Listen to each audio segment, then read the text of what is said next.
as a leader now, there's all this stuff that I don't really know how to do it. And maybe I'm not real confident in it. And I feel like I'm BSing my way through, but I know how to do that.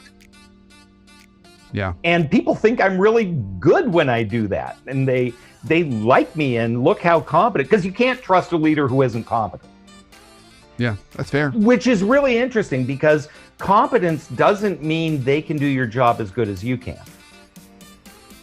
Competence means they can perform at some level that you aren't worried about them. Yeah. Right? And you don't have to be a subject matter expert to be a competent leader, which a lot of people kind of freak out about. But the hero thing is absolutely true. And you know, all of these things, letting your schedule overtake your life, and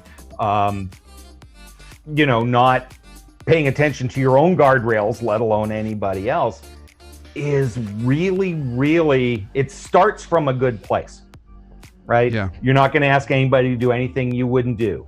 You're going to take one for the team because it frees Alan up to have dinner with his family, right? Mary has been working really, really hard, and she doesn't need to be on this meeting. I'll do it. Right? We're coming from the best of intentions and the most pure of places.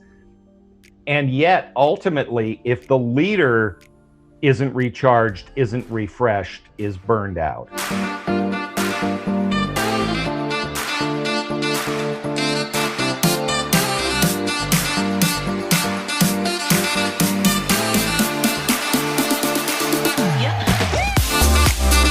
This is the Workplace Therapist Show, and of course, I'm your host, Brandon Smith, and the entire purpose of the show is really one singular thing, and that's to help you not only have better conversations at work, but to build healthier relationships at work. And so today's topic couldn't be more really timely, not only for today, but for the future that we're likely going to be seeing going down the path that we're on, and that is remote relationships. Specifically, as a leader, how do you lead remotely? How do you create healthy relationships, healthy teams, when maybe you're not seeing people face to face? I mean, we're seeing people over our cameras, but we're not actually seeing them in the office. So to help us on this journey, I have got an amazing guest, a wonderful expert, Wayne Turmel. Wayne, really good to have you on the show today. Thank you, brother. Good to be here. Yeah, really, really glad to have you from sunny Las Vegas today. Well, when the sun comes up, it will be absolutely sunny. I'm sure it will be. It's probably one of the things you can definitely count on living in Las Vegas. It will come up and it will be sunny. Indeed.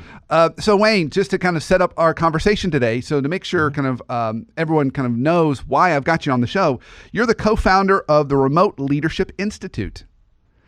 Yeah, Kevin Eikenberry and I had known each other for many years. A lot of people know Kevin, remarkable leadership, you know, very well-known leadership speaker.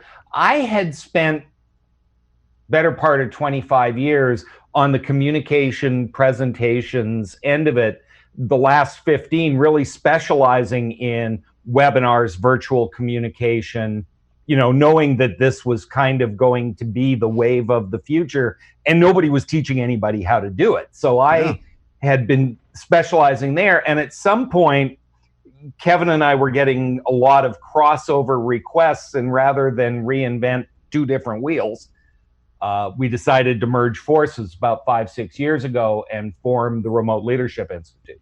Fantastic. So you've been doing this, that we're all learning. You've been doing this for 15 years.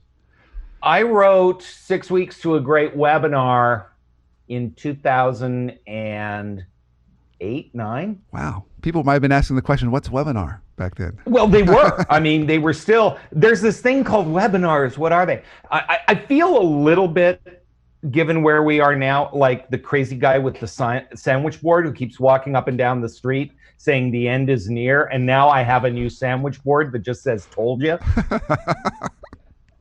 That's really good, Wayne. I like that. You know, I've been really obsessed with this because I saw that we were changing the way we communicated.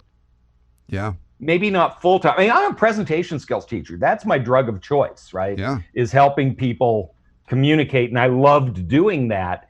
And then like in 2005, 2006, people started saying, well, this is great, but I only talk to real people like 4 times a year. Yeah. Okay, so naturally, we're going to angle eventually our conversation around how do we do this, particularly as leaders. How do we do this more effectively? Mm-hmm. But before we get there, let's talk a little about what you've seen happen. So tell me, kind of from your perspective, how have you seen the world change? What have you seen some of those changes? How they looked, both the good and maybe the ugly. Yeah.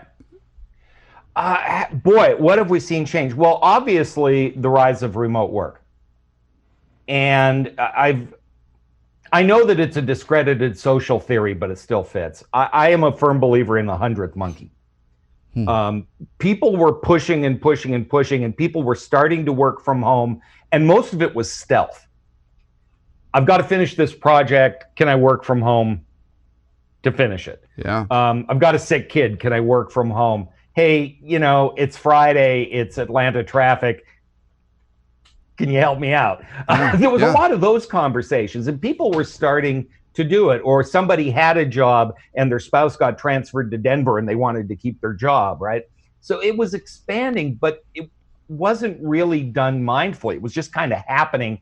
Every time there was a jump in technology, more people started to do it. And then with COVID, we've hit the 100th monkey. Suddenly everybody was doing it. Yeah. And I think that matches what's happening in society in general. For example, right now, over 36% of long-term relationships start online. Wow. I didn't know that. That was a Business Week was talking to eHarmony, and they were talking about, but 36% of online, and these are heterosexual. Yeah. Long line relationships. The number for LGBT is actually much higher. Yeah. But we've reached a point where online relationships are real to the people who do them. And it doesn't mean that you don't want to get together, and it doesn't mean there isn't a face-to-face component, but it's enabled long-distance relationships, and it enables people to... Kevin and I knew of each other and talked and had great conversations for almost 5 years before we ever met face to face. Wow. And I think that's what technology ultimately has enabled it. I mean, we've always had remote teams. Genghis Khan ruled half the world and never held a WebEx meeting. So it is in fact doable. Julius Caesar did great in the field. It's when he went back to the office the things kind of went sideways. So it's all eminently doable, and it had been happening kind of away from the spotlight in a lot of organizations. So, I love this distinction you had where it was all stealth. I love that idea where, you kind of would ask for these one-off favors or gifts from your manager to be able to kind of work from home. And now it's kind of this commonplace accepted thing. So now I'm going to force you to look into the crystal ball, okay, and look out 6 months or a year or 2 years or 5 years. Is this going to be an accepted thing going forward? What do you think? Well, the genie's out of the bottle. If you look at kind of the way people have been looking at work from home, and work from home is not binary. It's not like I have an office or I work from home. One of the things we've learned is there's a huge middle ground there that most of us are going to occupy. Working from home has been thought of as the most requested perk above pay raises. In, if you look at SHRM and the human resource business, and they track what people think is important. Yeah. The ability to be flexible with your work hours, to be able to work from home at least part-time, is the number one requested perk. Now, of course, we've got people begging to go back to the office because they've had all the home they can stand. Yeah. Right. So the ground will shift. But the fact is that is something people have been looking for. I mean, I've lived in LA and Chicago, and trust me, 2 hours minimum back and forth to work every day, you get that back. That's a pretty strong incentive to try something else. Yeah. And so this has been building, building, building, and then suddenly it required a catalyst to push it over the top. And what's happened is that it was always the individuals, project managers, white collar kind of first level employees that had been doing this. And suddenly the senior execs were forced to work from home, and they went, oh, I can do this, and the world hasn't fallen apart. And by the way, it's kind of nice. Yeah. The only problem is it's forced senior executives to actually learn the communication tools, which has not been seamless. That's fair. Okay, so let's talk a little about, given that this is where we're going, and as you said, the genie's out of the bottle, let's start to move into kind of some ways we can do this better, particularly as leaders, because I think it's created. So I'll share with you what I've just seen, and you can tell me if you've seen some of the same things. So in the very beginning of all this, people said the first month or so, amazing. I actually like this. I've picked up 2 extra hours every day. I'm not commuting. It's great. And then something happened right around that 4 to 6 week mark where everyone realized no one was commuting. And they started scheduling meetings at 7:30 in the morning and 8 in the morning and 5 o'clock at night and 5:30, because I know you're not commuting. I know where you are, right? So we're just going to have a meeting. So I'm hearing people talk about having meetings starting at sometimes, depending upon the kind of business that they have, a lot of time zones they're dealing with. It can be as early as 7:30 in the morning and then going all the way to 7:30 at night. And they're just kind of stuck in front of their kind of laptops and computers. So I want to talk a little about the role of leaders in terms of how to build relationships, do this effectively, but also creating healthy boundaries, because I think that's something that I'm hearing a lot of pain around. Well, because people are lousy at putting boundaries around their life to start with. Amen, brother. We're not real good at this. There's Amen. a reason 9 to 5 became the standard. That's fair. Yeah, that's true. Because you knew what time your day started and you knew what time it ended, and everybody was kind of on the same schedule. As you go to time zones, I mean, it's dark early here in Las Vegas. I knew that when I moved to the West Coast. Fortunately, I'm an early morning person, but most of my work takes place back east. Okay, my day runs basically from 6 to 2:30 or 3. Yeah. That's my day. Yeah. Now, I could keep working after that, but I've been doing this a long time, and I've learned to put some guardrails around my time. Leaders need to be aware that, first of all, people aren't very good at that anyway, number one. If it's there, we tend to do it, and being good North American wage slaves, the job comes first. And so if a choice between answering that email and playing with the kid, you're going to answer the email. So that's number one. Number two is that we live in a world where we carry everything with us, and there is no physical distance from our work. Yeah. Our work and our play. Oh, look, I'm checking Facebook, looking for cute puppy videos. Oh, an email, right? And we get sucked into it at all hours of the day and night. So structurally, we're missing some things. And then the third thing, and this is absolutely mandatory that leaders understand. People who are working from home away from the office feel the need to prove themselves as teammates, as employees. And so if I get an email after hours and I don't answer it, or even if I get one during the workday and I don't answer it right away, the boss will think I've made a target run, or the boss won't think I'm working. Okay. So there are a lot of people that don't put those guardrails there out of fear that my teammates will think I'm not hauling my share of the load. My boss will think I'm not really working, and I need to show them I'm working so that I keep my job, so that I stay employed. Yeah.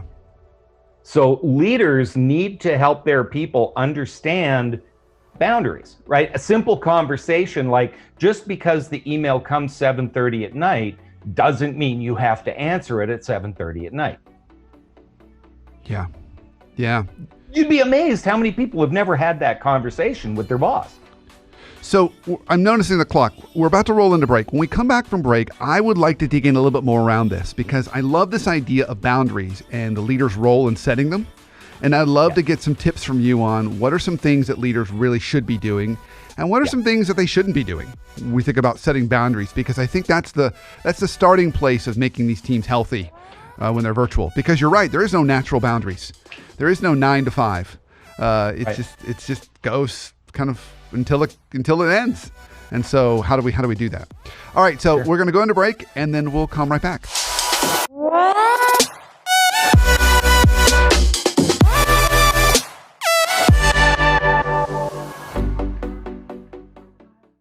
Hey everybody, thanks so much for listening to the show. In case you haven't heard, Brandon's got a new book out.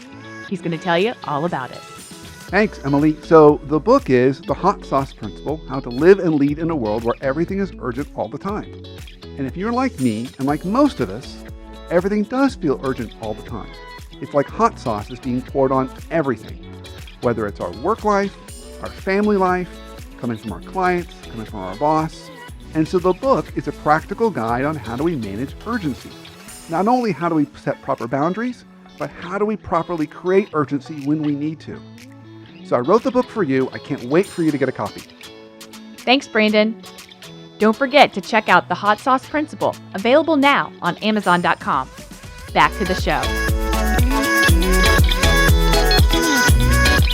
Welcome back from break. Of course, this is the Workplace Therapist Show. And right before the break, I was challenging my guest, Wayne Turmel, to really help us as leaders think about and be really intentional about setting boundaries for our virtual teams. Because if you're like me and the rest of the people I'm talking to these days, this is probably the biggest challenge.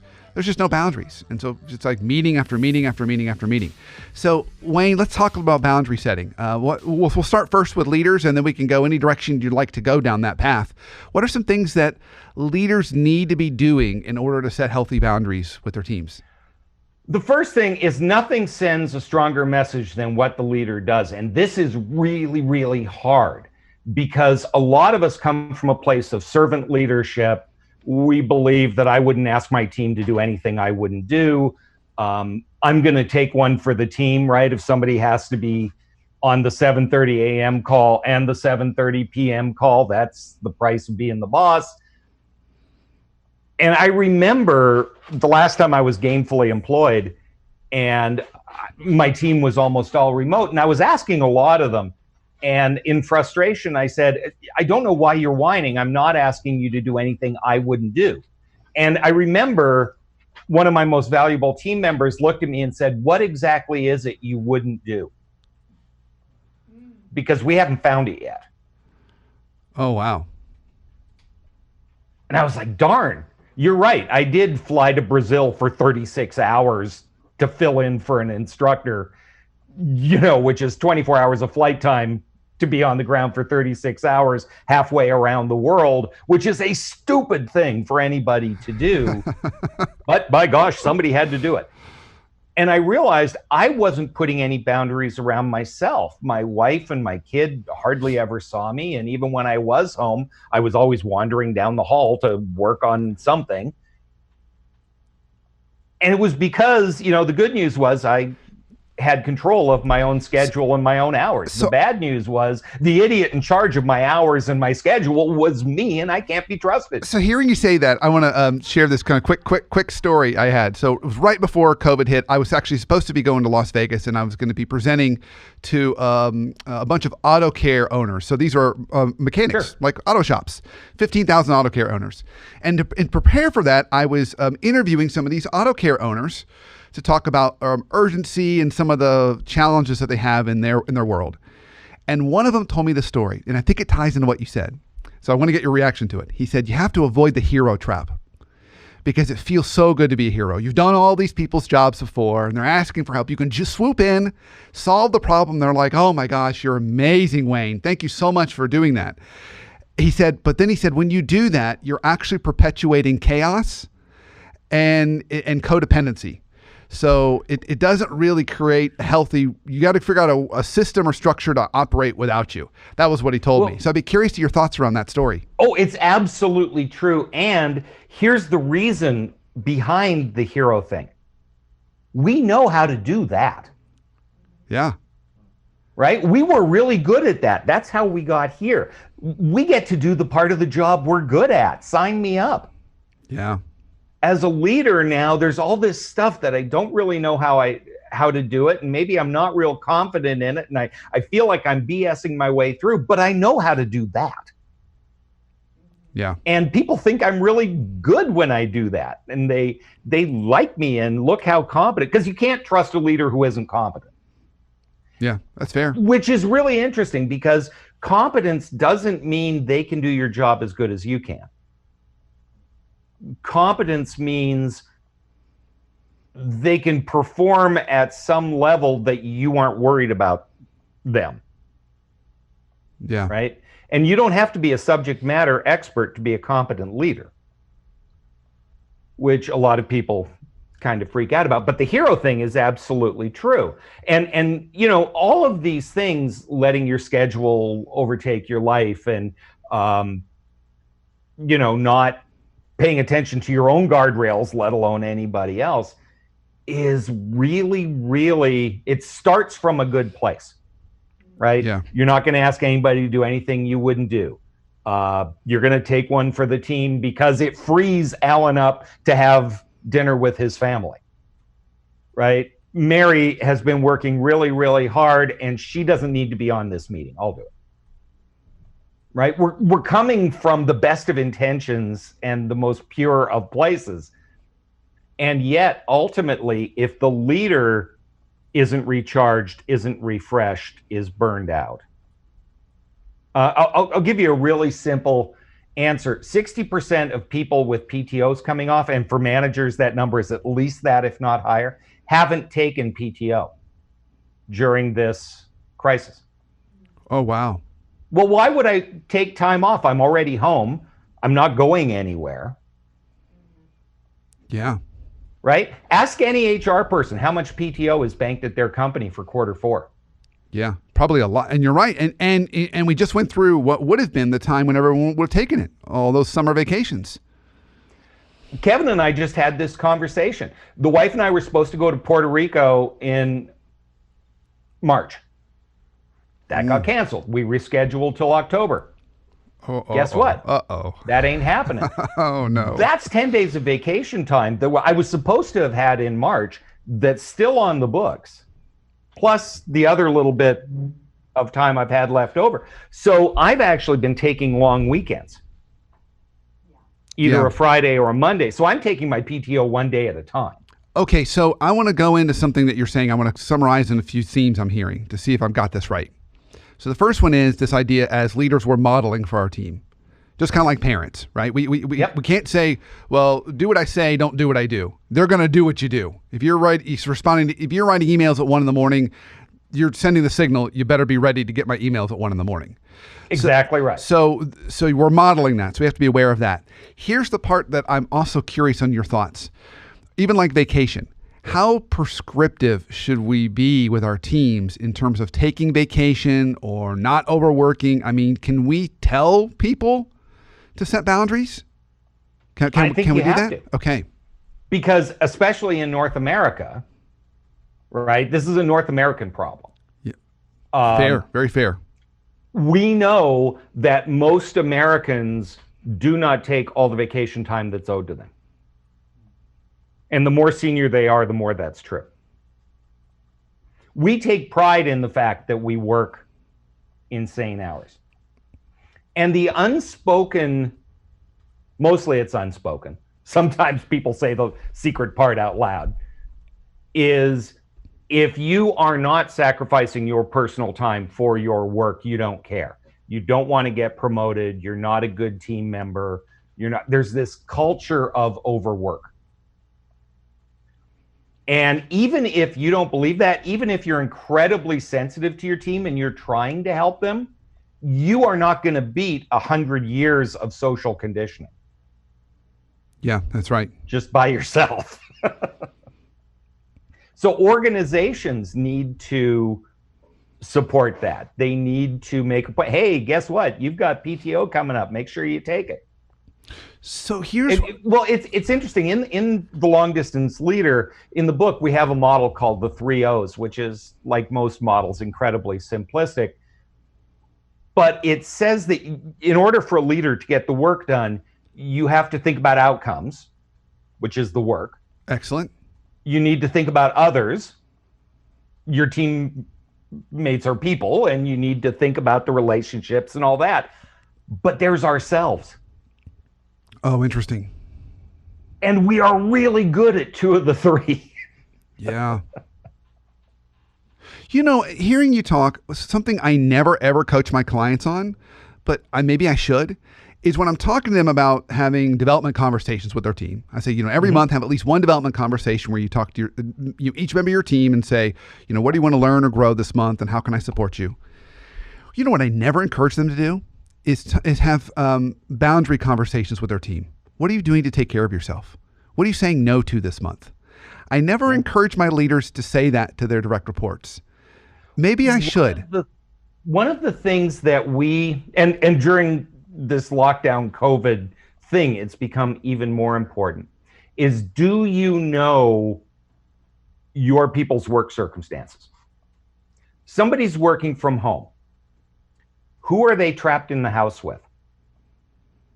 And we're spending a lot of time on people who are trapped with the kids and the spouse. Think about single people. Oh, yeah, absolutely. Who are now completely socially isolated. Not that people don't go out,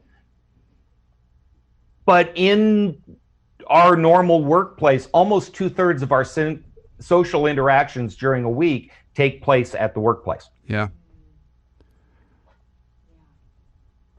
What are people, are you trapped with kids who are trying to homeschool and all of that? So how do you get your work done? Do you have an office, or are you working from the north end of the dining room table? Right? Do you have a decent chair so that you can put in a good day's work and not end up with migraine headaches and all of that kind of thing? Do we know what our people are going through? Do they know anybody who's fallen sick? Do they have parents that they're worried about? When we work remotely, there is a real tendency to become extremely transactional. Amen, and I'll give you the sentence, because every manager has done this. I know you're busy. I don't want to waste your time. Let's get down to it. And you do whatever you want to talk about. Okay, great, thanks. Hang up. I'll let you go back to work now.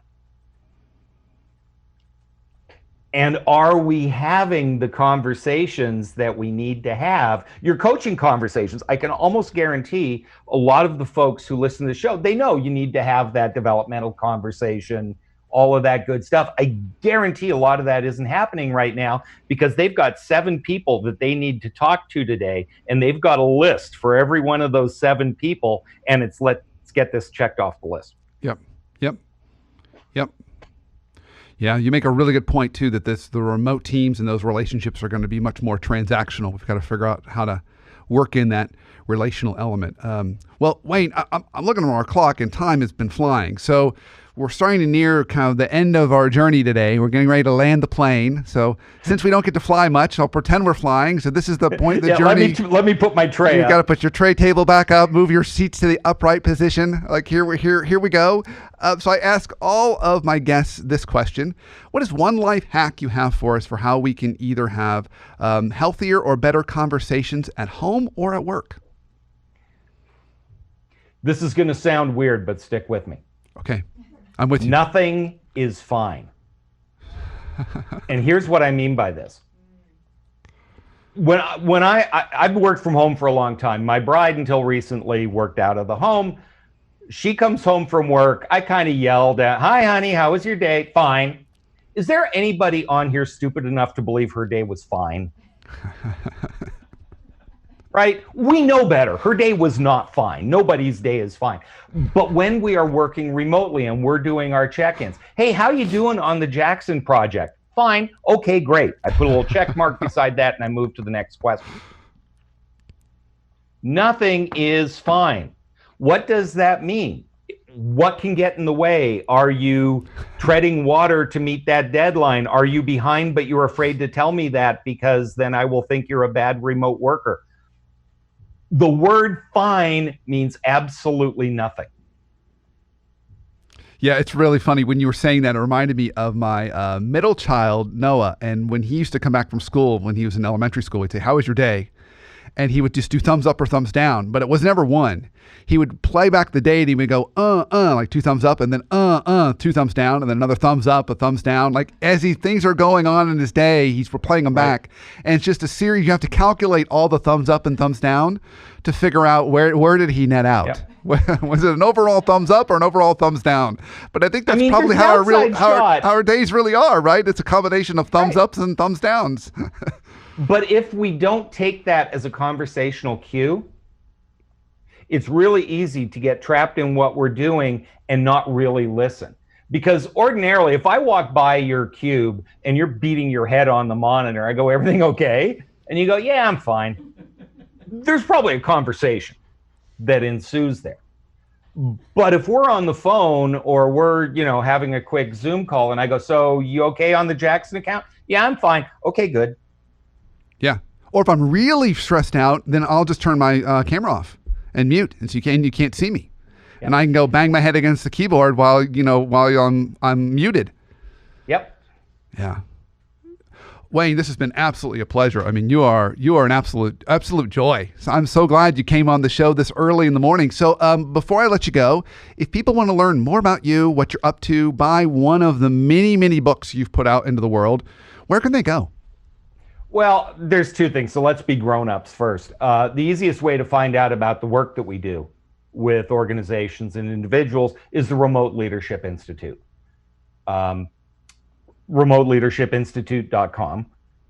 We've got resources, blog posts, all kinds of good stuff, as well as the services that we provide to organizations to help develop the skills of remote leadership and remote work. You mentioned dozens of books. It actually is over a dozen now, which is terrifying. The Long Distance Leader is now almost 2 years old. And you have a copy of it right there. Can you hold it up? So for those watching this is not my first podcast interview, buddy. I know. I know how this game is played. The Long Distance Leader: Rules for Remarkable Remote Leadership is out now. Its companion, The Long Distance Teammate, for the actual members of the team, is out in audiobook now and will be out in January of 2021. Fantastic. Already. And if you go to Amazon, you'll see not only the business books that I've written, but I also write novels. So, if you need a little downtime. Fantastic, Wayne. You're a Renaissance man. Yeah, I basically live in the 14th century. Nicely done. Well, Wayne, thanks for coming on the show. I really enjoyed this and hope that we could have you on again in the future. Well, it would be thank you for inviting me. I'm happy to do this. I'm very lucky to do something that helps people muddle through. I'm the world's worst consultant. I don't spend a lot of time worrying about stock price and senior leaders and CEOs and all that stuff. I'm really, really about helping us get through this. Yeah. That's and I think that's the way. My goal. So that's the only way we're going to get through this together. And thank you for listening and watching the show. And of course, if you're not listening to it on iTunes, why aren't you? And if you are listening on iTunes or Stitcher or whatever your choice of audio is, please rate and review the show. That's how we find more followers and increase our tribe. So more and more folks are getting great wisdom and nuggets like from Wayne on how we can make our workplaces healthier.